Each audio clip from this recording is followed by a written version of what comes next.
दहेज के लालच के कारण भी नपुंसकता होती है। राणावत डाइट में आपका स्वागत है। जय श्री रामाकृष्ण। आप अचंभित किए होंगे कि दहेज के लालच के कारण कैसे नपुंसकता आती है। जी हाँ, मेरा अध्ययन है, शोध है। कई बार क्या होता है कि माँ बाप जाते हैं अपनी बेटी की सगाई के लिए और उसमें आश्वासन दिया जाता है कि हम दहेज में इतना सामान दे देंगे, गाड़ी, बंगला, धन दौलत, जो भी उनकी एक टारगेट कही हुई होती है। और कई बार माता पिता की एक व्यवस्था होती है कि अपनी बेटी को अपने से ऊंचे घर में देनी, जहां पे अपनी बेटी सुख पाए, भले झूठ बोलना पड़े। ये सब जानने से पहले अगर आप मेरे चैनल पर नए हैं, चैनल सब्सक्राइब करें, वीडियो लाइक करें, अधिक से अधिक शेयर करें। मैं डॉक्टर विनाश सिंह राणावत, साइकोलॉजिस्ट और डाइटिशियन, आज आपको बता रहा हूँ कि दहेज नहीं मिलने की वजह से कैसे नपुंसकता होती है। कई बार क्या होता है कि माता पिता बड़े लालची होते हैं, लड़के के माता पिता बड़े लालची होते हैं, और उसमें लड़का अगर माता का कहना मानता है और पप्पू बन के रहता है तो निश्चित है उन लोगों के लिए ये बाधक है।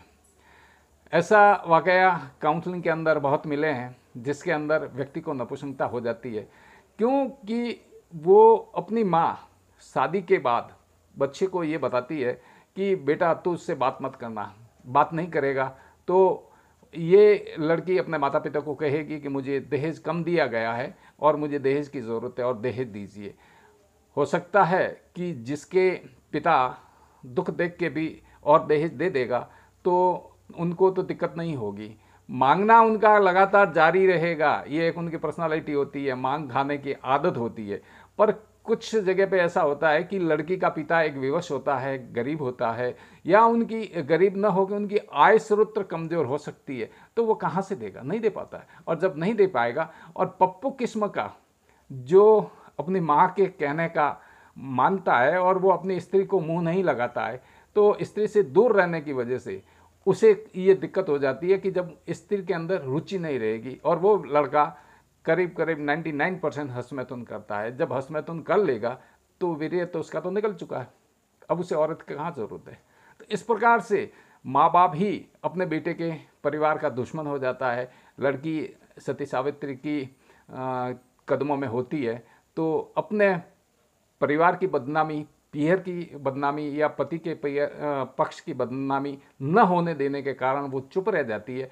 पर उनके श्रीमान एक प्रकार से विश्वामित्र हो जाते हैं, योगी हो जाते हैं, जो अपनी पत्नी को धन लेने के चक्कर में मानसिक नपुंसक हो जाते हैं और फिर वो शारीरिक संबंध नहीं बना पाते हैं। तब उन लोगों को भी एक काउंसलिंग की आवश्यकता होती है कि आपको जो दिमाग में एक बैठ गया है, लगातार आपके दिमाग में एक जो गलती हुई है, मनोवैज्ञानिक ये सिद्ध काफ़ी कर चुके होते हैं कि किसी भी व्यक्ति में एक गलती होती है तो वो गलतियां हमेशा लगातार रहती है।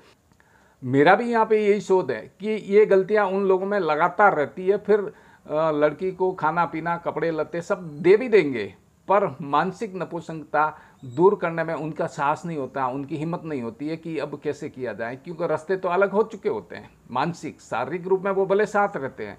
तो ऐसे लोगों के लिए मेरा यही कहना है कि जो माताएं अपने बेटे को पप्पू बना के रखी है, पल्लू पकड़ के रखी है, उन्हें यह पता नहीं है कि तुम्हारे वंश नहीं बढ़ेगा, तुम्हारे घर में ही नुकसान हो रहा है। अब बेटे को कहो कमाए और वो कमाएगा तो कल संग्रह हो जाएगा धन। तो इस हिसाब से ऐसे लोगों को माता पिता को भी काउंसलिंग की ज़रूरत हो सकती है।